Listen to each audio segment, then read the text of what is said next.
따라야 할 말씀이라는 제목으로 이 시간 여러분과 함께 말씀을 나누도록 하겠습니다. 모세는 신명기 4장부터 오늘 11장까지 다양한 방법으로 율법을 순종해야 된다라고 설명하고 있습니다. 오늘 이 본문의 내용은 모세가 이제 12장부터 율법에 대해서 아주 자세하게 이야기하기 전에 다시 한번 율법을 순종해야 된다라는 강조의 말씀입니다. 그러면 이 시간 모세가 어떻게 이 말씀을 하고 있는지 함께 살펴보도록 하겠습니다. 18절부터 20절까지는 모세가 이렇게 명령을 합니다. 이 손목에 띠를 메고 미간에 또 붙이고 자녀들에게 가르치고 집에서 앉아 있을 때든지 길을 갈 때든지 누워 있을 때든지 일어나 있을 때든지 말씀을 강론하라, 이렇게 이야기를 하고 있습니다. 그도 그럴 것이 지금 이 말씀을 듣고 있는 사람들은 출애굽 2세대들입니다. 그리고 그들이 이제 가나안 땅으로 곧 들어가게 될 것인데, 그 땅에서 너희가 무슨 손으로 무슨 일을 하든지 또 무엇을 보게 되든지 하나님 말씀을 기억하라라는 의미로 손에 메고 미간에 붙이라, 이렇게 이야기를 하고 있습니다. 그런데 이 말씀을 보다 보면은 조금 과하다라는 생각이 들기도 합니다. 더 나아가서 이게 좀 현실성이 있는가 싶기도 합니다. 왜냐하면 손목에 붙이고 미간에 붙이는 건 할 수 있을 것 같아요. 그리고 자녀들에게 가르치는 것도 그렇게 어렵지 않을 것 같습니다. 그런데 그 중간에 있는 이 말이 조금 불편할 수 있습니다.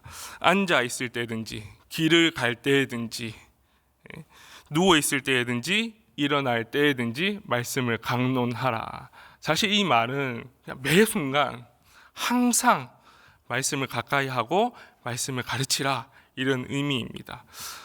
현실성이 좀 없어 보이죠? 강조하는 것은 알겠는데 이것이 과연 실행 가능할 것인가 생각이 들기도 합니다. 그런데 18절 이 앞 표현에서 이 표현을 좀 자세히 살펴보면 이것이 가능한 것이구나라는 것을 알 수 있는데, 이런 말이 있습니다. 이런 표현이 있습니다. 이 말을 마음과 뜻에 두라 되어 있습니다. 여러분, 이런 경험 해보셨을 거예요. 누군가를 사랑하면 무슨 일을 할 때도 그 사람이 생각이 나고, 밥을 먹을 때도 이 맛있는 걸 그 사람과 함께 먹었으면 좋겠다. 또는 아주 좋은 곳을 갈 때도 그 사람과 함께 그곳에 갔으면 좋겠다. 무엇을 하든 끊임없이 그 사랑하는 사람을 생각하는 경험을 여러분 해보셨을 것입니다. 오늘 이 표현을 빌리자면은 좀 과해 보이는, 어떻게 매번 항상 여호와의 말씀을 가까이 하고 강론할 수 있는가? 이 비밀이 사랑함에 있다고 생각을 합니다. 사랑하면 하나님 말씀을 늘 가까이 하고 그 말씀을 가르치고 듣는 것이 너무 우리에게 자연스러울 수 있다라는 것이죠.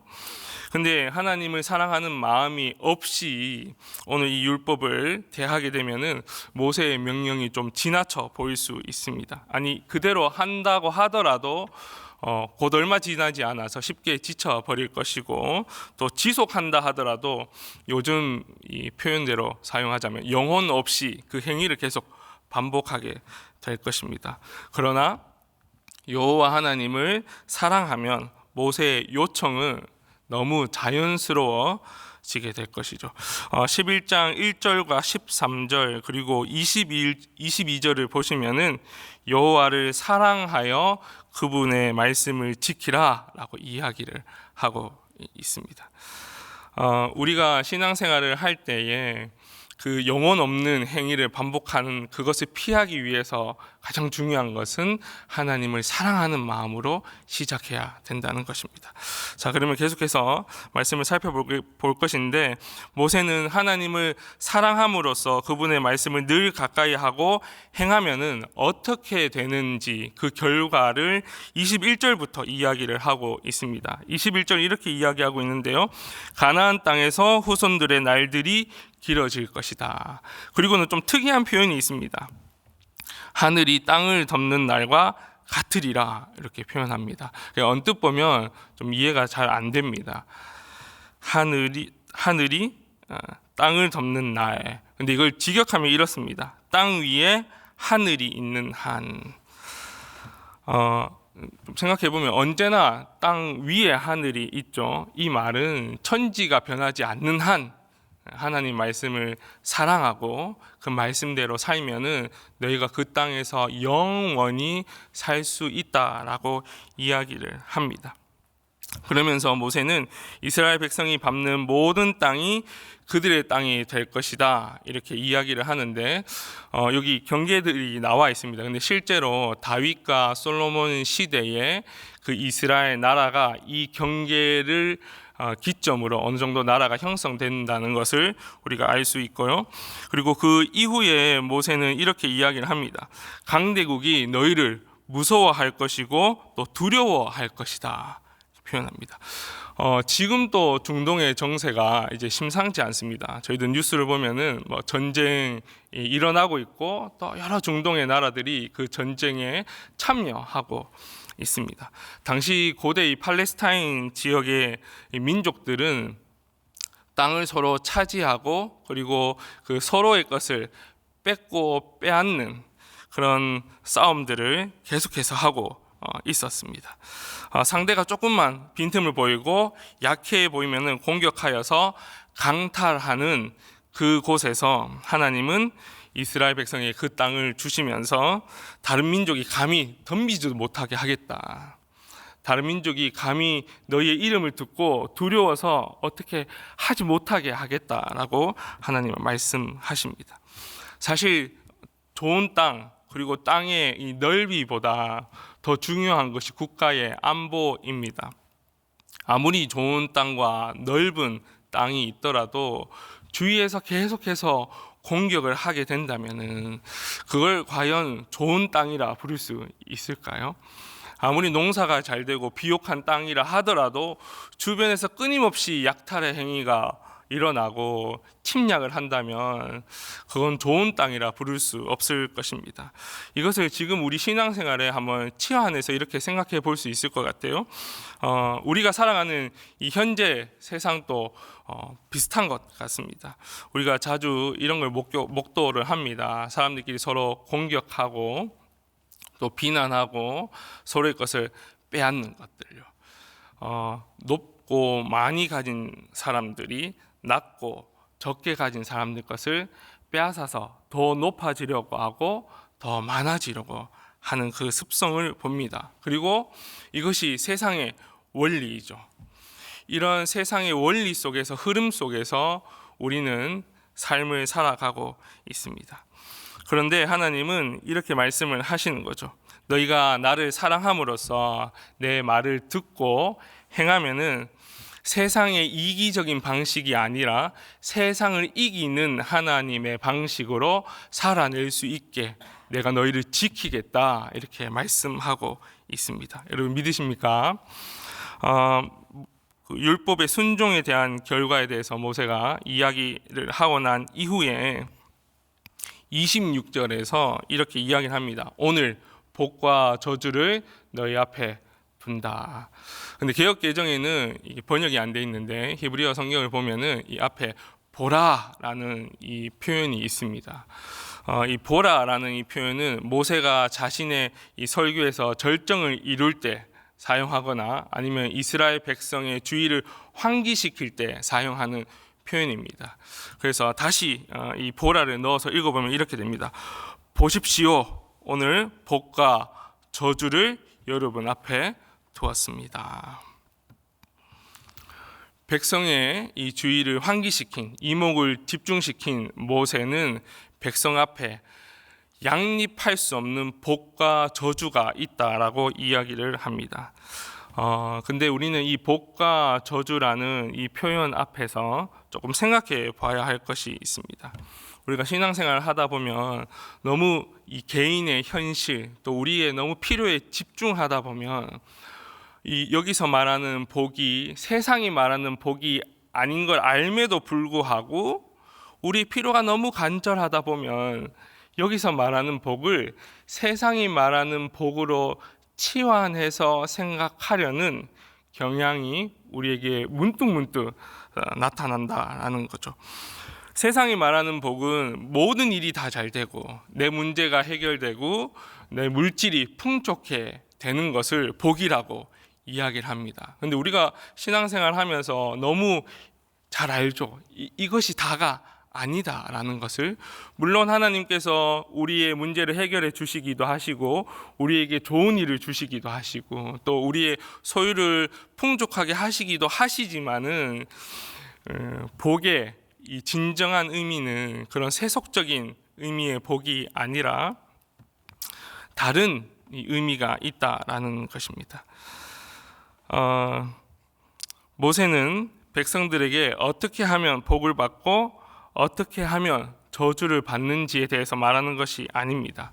27절을 보면 이런 표현이 있습니다. 복을 받을 것이다 이렇게 표현하지 않고 너희가 복이 될 것이다 라고 표현하고 있습니다. 이 표현 자체가 복을 받기 위해서 신앙생활하는 그 위험성을 자제시켜 준다라고 생각을 합니다.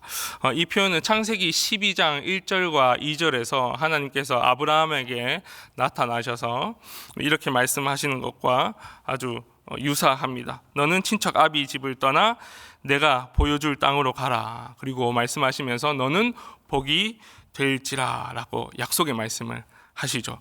근데 참 놀랍게도 오늘 이 말씀을 듣는 출애굽 2세대가 창세기 12장에서 하나님이 아브라함에게 약속하신 그 땅 앞에 서 있습니다. 그리고 이 표현이 아주 유사한 표현으로 지금 쓰여지고 있는 것이죠.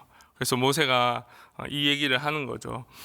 단지 복을 받기 위해서 하나님 말씀을 따르고 행하는 것이 아니라 하나님께서 우리에게 약속하시고 그 약속을 신실하게 이행하신다. 그것이 복이다라는 것을 오늘 이 본문을 통해서 이야기를 하고 있습니다. 끝으로 모세는 이스라엘 백성이 약속의 땅에 들어갔을 때 무엇을 해야 하는지 알려주고 있습니다. 29절을 보시면은 그리심산에서 축복을, 에발산에서 저주를 선포하라고 말씀하십니다. 이어지는 30절에서 두 산의 위치를 아주 구체적으로 알려주는데 학자들은 이에 대해서 여러 가지 이야기를 하고 있습니다. 그 중에 하나를 소개하자면은 이 두 산의 지정학적 위치에 관한 거죠. 그리심산은 남쪽에 있어서 해가 잘 들어서 볕이 잘 들어서 나무도 자라고 이 숲이 울창한데 반해서 이 에발산은 북쪽에 있어서 그렇지 못하다. 이렇게 학자들이 가설을 세우기도 합니다. 근데 사실 왜 이 그리심산과 에발산을 두고 축복과 저주를 선포하라라고 한지 명확하게 알 수는 없지만 우리가 곰곰이 생각해 보면 그건 알 수 있습니다. 출애굽 2세대들이 이제 가나안 땅에 들어가서 그 800m가 되는 높은 산이 눈앞에 보일 것입니다. 두 개의 높은 산이 매일 그 산들을 보면서 하나님께서 우리 앞에 복과 저주를 주셨다. 복과 저주를 우리 눈앞에 두셨다라는 것을 늘 상기하면서 살 수 있었을 것입니다. 마지막으로 모세는 32절에서 이제 모든 이 규례와 법도를 잘 지켜라라는 말로 오늘 이 본문의 내용을 끝 마칩니다. 이제 제가 함께 나눈 말씀을 정리를 하고자 합니다. 크게 세 가지로 정리할 수 있을 것 같습니다.